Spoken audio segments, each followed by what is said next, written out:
Perfect. If you got to please accept recording, go ahead and do that. You all set? Yep. Okay. Hello and welcome to On It Not In It interview series. I'm your host, Todd Eppert, and I am joined by Stephen Letourneau, who is the founder and chief branding officer at Better For You Wellness. Stephen, thank you so much for joining us. Would you like to kick us off with a little brief description of your background and what you guys do and what you do? Absolutely. Thanks for having us or having me. Better For You Wellness is a plant-based, scientifically researched, sustainably sourced company. And as I was sort of traversing the space between luxury retail, politics, and consumer packaged goods, really started looking at this overall global footprint that we were leaving and this sort of unmet market need for consumers when we started to experience this elevation of desire for quality, luxury goods, and premium offerings that were still leaving the planet better. So really, I think I've been mostly storytelling my entire career, whether it was politics or in luxury retail. And even when it comes down to creating consumer packaged goods, we're really figuring out what are the pieces that are missing to make our lives that much better. And is it an actual product or an experience? And then create the stories around that. So after a number of years of kind of doing some different things with some other retailers, was fortunate enough to have the opportunity to start creating brands and then mentoring other brands to then acquire and help elevate and really sort of take that overall responsibility of getting our teams to do better and be better and provide better goods. So that's where we're at today. That's great to hear. Thank you. So you mentioned that you've got a few businesses, you've got a couple different things going on. But I'm interested to find out, was there one spark that said, and it sounds like maybe it was environmental or impact on the planet or whatever it was there a spark that said, I need to do something on my own, be a founder, start my own business? What was that? Really, we were running a fund primarily in the cannabis space that was translating or elevating into luxury wellness. And I kept looking at all of this amazing data that was really micro-targeting this completely underserved customer. And I was going to meeting after meeting where people were saying, hey, we need to create travel-focused luxury wellness brands that hit these major points. And then they would present their product to us or their idea. And it didn't touch any of the points. And I kept saying, we're seeing this same data and empirical information over and over again. And nobody's just pulling the trigger to do it.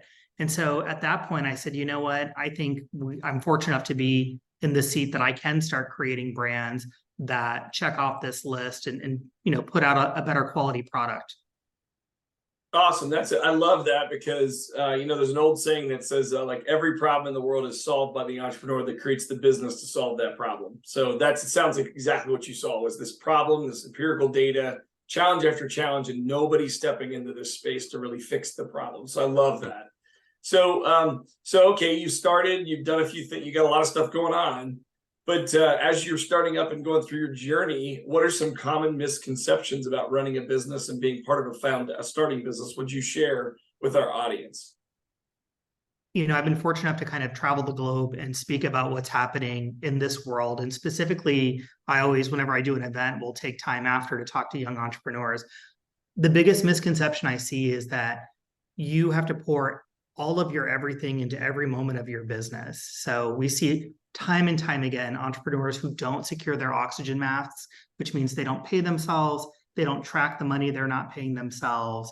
And they're so busy trying to survive the day-to-day that there's no sort of long-term planning. So they are trapped just having their business manage them instead of taking a step back and saying, hey, this is where I want to be. This is how I'm going to get there. There are so many well-meaning investors, friends, people who are giving this constant advice to entrepreneurs. It's not helpful. If you are not in this market, you are not in this industry, you do not have this experience, then I do not have the time for your opinion.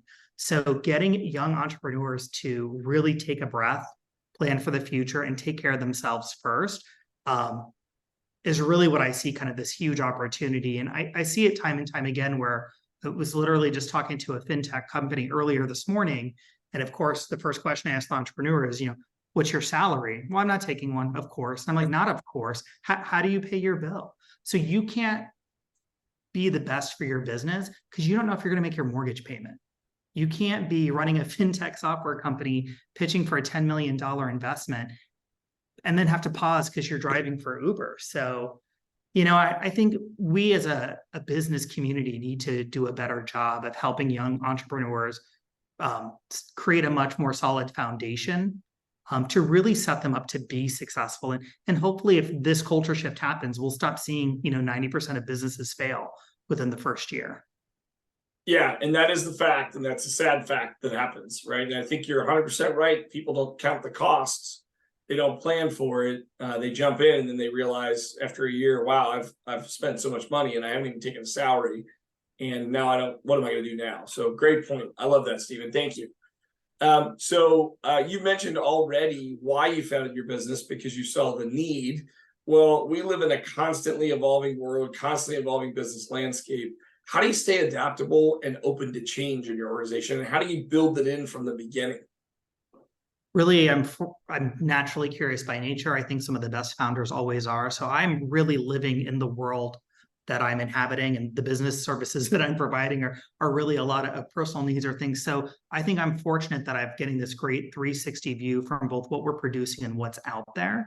And I think being open, I am very quick to leave my ego at the door and definitely making sure that I'm really listening to what other people are doing in the space, how the space itself is growing. And then I'm always talking to people within the service industry. They're the first really line of defense when it comes to what's happening in luxury wellness.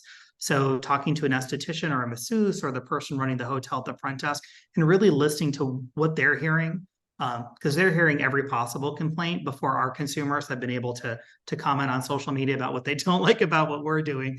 So it really forces us to be, adaptable. And really, I was fortunate that I came up under some great leaders who really taught me to kind of fail fast and learn faster. So, we really kind of teach the team here. I'd much rather you make a mistake going 100 miles an hour than you miss out on 20 opportunities because you're paralyzed with fear. Oh, wow. That's tremendous. So you give the people the freedom in your business to run really hard. And if you make a mistake, that's okay. Pick yourself, get up off the canvas, get back to work. We're going to go back at it the next day, but learn from what the mistake you've made is kind of things I heard you say there. Absolutely. Like I said, fail fast, learn faster. Right.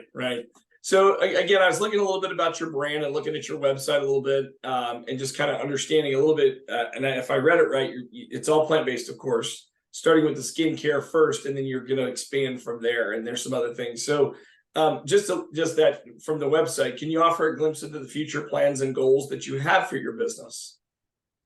Yeah, we've been within the skincare vertical, we've been growing and expanding. We are getting ready to announce the signing of a couple of new LOIs. We also have some brands that are getting ready to launch in spring and fall of next year. So watching that whole category sort of continue to grow and allow us to test our hypothesis is really exciting.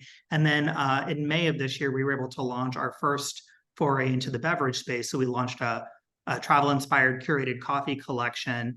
And it was really exciting. It was nice enough to put my name on something. So, our expectation for the quality and craftsmanship that goes behind our curated coffee collection really meant a lot more, I think, than some of the other opportunities I've had. And we were having a meeting recently, and I think my staff's tired of hearing this, but I heard somebody make a comment about some holiday gift wrapping they were looking at, and they were like, it's not good enough, and that's got Stephen's name on it. And I was like, good. And I'm sure that I have said that 1,000 times in the past 2 years. We were able to recently launch coffee in Kroger. Our coffee is carried at a couple of Five Diamond resorts throughout the US, and we're getting ready to be global. So, watching that foray into food and beverage allows kind of the coffee collection. There'll be tea and bottled water or a seltzer water coming out relatively soon. We'll have pet treats and then ingestible wellness. So dietary supplements all within the next 24 to 36 months. Wow, that is a lot to take on. We talked a little bit about before I started pushing the record button. You have a lot of stuff going on, and so a lot of different business entities, all under the umbrella of Better For You Wellness, which is great. And I look forward to hearing and seeing that. I mean, even though I'm quote unquote kind of an old guy, the wellness thing had bit me a long time ago. I've been a big fan of just the physical, the chiropractic and the stuff like that, acupuncture things, but the supplements and the things that make us well, the things to take to make our digestion go well and things like that is fantastic that you're doing it. And I love the fact that it's all plant-based, sustainable. Those are great words to be hearing in a new business that's growing like your business is growing. So fantastic. So all of that said, when you talk about all of those additions and all those things coming, what kind of challenges do you see that are going to get in the way of you achieving some of those goals? When we're looking at this sort of rapid expansion of growth, it's really being able to kind of keep that laser focus on what the quality of each of the products is. When as I'm overseeing multiple brands in the skincare vertical, we'll work on sort of a really cool new ingredient or something coming out from molecular skincare. And while it'll have an easy application across all the brands, each of the brands have their own DNA and tell a unique story and have a different point of view. So making sure that those don't get muddled is sort of something I'm hyper conscious of. I had worked really hard on with a chemist on a new product for a different brand, and kind of where we started, I thought it was going to be really perfect for Better Suds, which is our soap company. And as we're kind of moving down the line, all of a sudden it just sort of evolved into this new product. And I was like, oh, this is clearly going to go over to our luxury skincare line. And I think for some of the team members, that becomes hard because it starts to feel like I'm a parent and I'm picking a favorite. So really sort of allowing those things to happen. And again, as I said, leaving my ego out the door by saying, hey, it's okay. We may have started here, but we've evolved and, this product's going to translate over there. Yeah. So you mentioned your team a lot, several times during the conversation. So and it sounds like you've led them well. You train them and you encourage them to fail fast, learn from the experiences like we talked about earlier. It sounds like they're speaking your language. That doesn't sound like Stephen. It's got his name on it. We don't want to do that. They're starting to think like owners as well. So how do you foster that? And not only that, but how do you hire for it? What are you looking for when you're bringing people onto your team? Start when I'm looking for someone who's curious and someone who's worked, which 15 years ago wouldn't have been an issue. The number of amazing resumes we get nowadays that have double advanced degrees and are smart kids are going to the best schools. I'm looking at their actual work and we're kind of seeing this huge gap in people who had a job. So, I'm one of 5 kids. I grew up having like a paper route, mowing lawns, working as a waiter, really kind of hustling all the time. My parents were both very community active, so involved in unions. And so we were constantly on the move doing something. On top of that, we played sports and traveled. So when I look at these resumes or start doing these interviews and someone's kind of never left anywhere, so they've never traveled, they're living 4 blocks down from where they grew up, it starts to make me wonder, was that, just lack of opportunity? We don't all have the opportunity to do these things.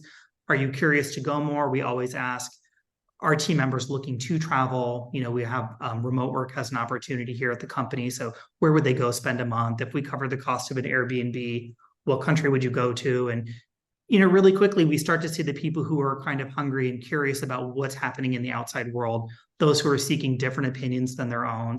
That's really where we start. And then really take the time to mentor. So making sure that we're partnering different types of thinkers together within the same pod, within a work group. And then being diligent. We've had team members be with us through various stages of the company for anywhere for 10 to 15 years. We've seen team members who've gotten stagnant that we've been fortunate enough to be able to help them transition to go outside our 4 walls to get some key learnings they needed and to come back. I think a lot of times as business owners, we think I'm putting all this time, energy, and money into somebody and they need to be here forever. And we just don't have that as a culture anymore. 2 to 3 years is kind of longevity with a lot of companies. So making sure that we've created a pathway for success to help you get to where you're going. And if that's not with us, let's be honest. We do a lot of monthly touch bases to say, this is the job today. Is it what you want? We're evolving constantly. And what you signed up for 12 months ago isn't what you're doing today. And you might not like that. We just helped a team member who'd been with us for 15 years. They recently had a kid and they were like, I don't want the grind. I need a Monday through Friday, 9 to 5, whatever. And I said, hey, we want that for you too. It is clear that this is not where your priorities are, and they don't have to be. We have a really good culture of work-life balance. So, I think because we have had open conversations since they were hired, after 15 years, it was really easy for them to just kind of sit down and say, I think I need to do something different. And can you help me? And being willing to help them. We had another team member who'd been with us for 10 years who really needed some just more corporate experience. And so they recently moved over into financial insurance software company. So now they're part of a 10,000 member organization, and they're understanding how it is to be kind of a cog in that machine. So I think other team members seeing people leave and then being welcomed back allows them to sort of explore other opportunities that will help them grow either for us or just for themselves personally. Wow. So that was a packed answer. I really appreciate all the details there. So what I heard you say, summarizing a little bit, was Carnegie said it a long time ago, but a lot of famous people have said it afterwards. It's hire for attitudes and behaviors, not skills and knowledge, right? You can always teach the skills and knowledge. They can always go learn it afterwards, but you got to hire that hardworking spirit, the continuous learner, that the innovator kind of spirit that you're looking for your business. And then the other thing I loved hearing was this idea of, hey, if we help our people be their best while they're with us, we may lose them because they may have to go be better somewhere else. We may not have the right opportunity for them. And that's okay, right? In this world we live in, 2 to 3 years, 5 years is a long time in a career. And so we got to get the most out of them that we can in those few short years. So well done as a leader. I love hearing that from your business.